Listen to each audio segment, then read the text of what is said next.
সাংবাদিকরাও খালি পর্যন্ত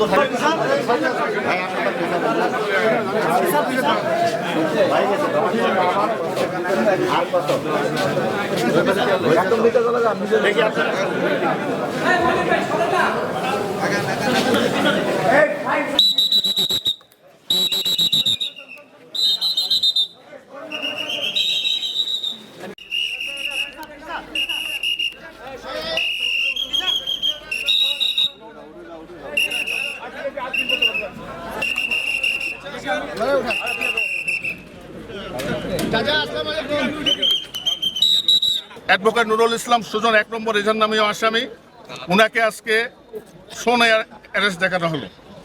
সেখানে আমরা তার জামিনের জন্য একটা বেল প্রেয়ার দিয়েছিলাম, শুনানি অন্তে বেল প্রেয়ার নামঞ্জুর হয়েছে, তার জামিনের আবেদন নামঞ্জুর, তবে আদালত তাকে ডিভিশন মঞ্জুর করেছেন।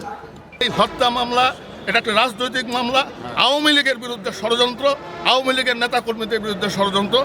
এই ষড়যন্ত্রের মোকাবেলা আমরা আইনগতভাবে করব। আমরা খুব আশাবাদী অচিরেই আমরা এই মামলায় অ্যাডভোকেট নুরুল ইসলাম সুজনের জামিন পাবো। ছাত্র জনতার অবদানে এই ছাত্র জনতা আজকে জীবন দিয়েছে। এই ছাত্র জনতার আন্দোলনের, বৈষম্য আন্দোলনের একজন সম্মুখ যোদ্ধাকে তাকে গুম করে হত্যা করা হয়েছে। সেই মামলা আজকে এই আসামিকে এই মামলায় সনেস দেখানো হয়েছে। সেখানে আমরা জামিনের বিরোধিতা করেছি এবং তার জামিনের আবেদন নামঞ্জুর করছে।